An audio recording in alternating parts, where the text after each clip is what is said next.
The Christmas proposal that changed everything. I never imagined the Christmas party would end like this. I was there to pick up a takeout order after a long day. My girlfriend Laura was supposed to be having a quiet girls' night in with her friends, but as I walked into the bar to collect the food, I saw her sitting at a corner table with her three best friends, laughing loudly. I was about to walk over and surprise her, but then I heard my name. He's so clueless. It's almost sad, Maya said, her voice purposefully loud for everyone to hear. I'm seeing my affair partner tonight. My boyfriend thinks I'm out with the girls. The table erupted into laughter. Not quiet giggles, but loud, belly-shaking laughter. One of them, Brianna, wiped a tear from her eye. Maya, you're going to get caught one of these days, she said. Please, Maya scoffed, waving her hand dismissively. He trusts me completely. He's a good little provider. Works all day, comes home, pays the bills, the perfect cover. The bartender, looking over at me with pity, knew exactly what was going on. I gave him a tight, barely there nod. Without a word, I walked over to the register and paid for my food. I could still hear them laughing about it, talking about Greg, the guy Maya was seeing. I didn't make a scene. What would have been the point? To give them the drama they so clearly craved? No. Something inside me went cold, quiet, and calculated. The hurt was there, but it turned into something sharper. I walked out of the bar, got into my car, and sat there for a minute. The smell of my now cold dinner filled the car, but my mind was elsewhere. She wasn't just cheating, she was mocking me, and her friends were cheering her on. My life, everything I thought we were building, was a joke to her. Update 1, the discovery. That's when the real plan started to form. Maya had underestimated me. She thought I was clueless. Well, I was about to show her how wrong she was. I went home, put the food in the fridge, and went straight for her laptop. She always left it open. After 3 years together, I knew her password, her dog's name, and her birth year. In no time, I was in. Her social media messages were a goldmine. Greg wasn't just some random guy. He was her colleague from an old job. He was married and had a family. His wife, Sandra, had no clue. The affair wasn't just about cheating, it was a multi-layered betrayal. Maya had been hiding messages about their secret plans for tonight. They were planning to meet at Greg's house after his wife and kids went away for a weekend trip. Everything fell into place. I could have easily sent everything to Sandra. I could have exposed her. But I didn't want to just make things go public. I wanted something more satisfying than just an angry email. I wanted a grand gesture, a revenge she'd never forget. Update 2, the plan.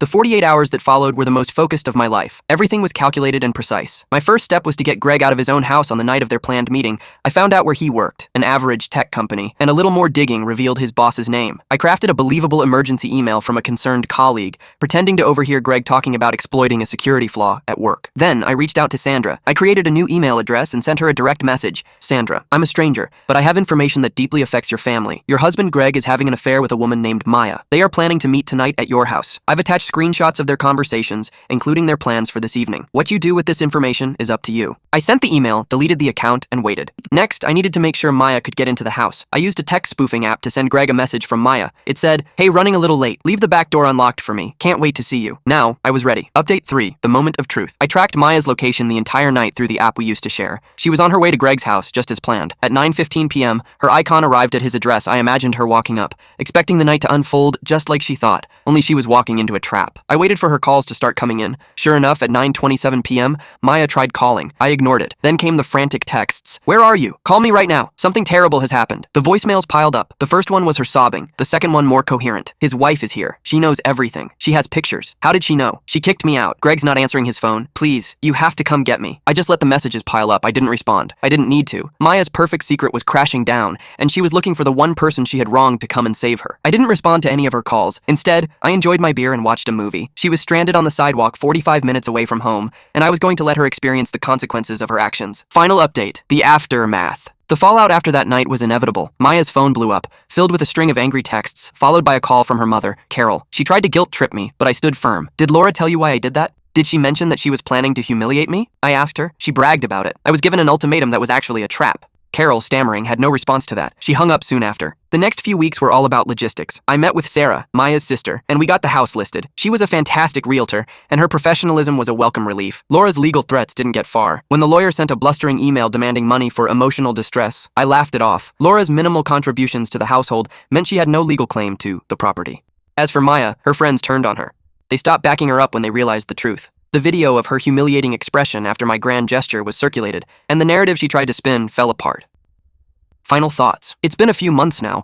Laura's legal threats died down after her lawyer saw my response. She moved out with her parents, and the house sold quickly for far more than I expected. I took the profits from the sale and bought a new condo, a place that's mine, completely. I'm more at peace than I've ever been. I learned that sometimes the greatest revenge is not to hurt someone back. It's to move forward and build a life that's yours, without any of the drama. Maya's life has completely unraveled. The affair ended as quickly as it started, and she's now back with her parents. I'm in a better place, focusing on my career and personal life. The satisfaction I feel doesn't come from her downfall, but from knowing that I was able to walk away from a toxic relationship with my head held high. The real victory was in refusing to be a victim, and that's something nobody can ever take away from me.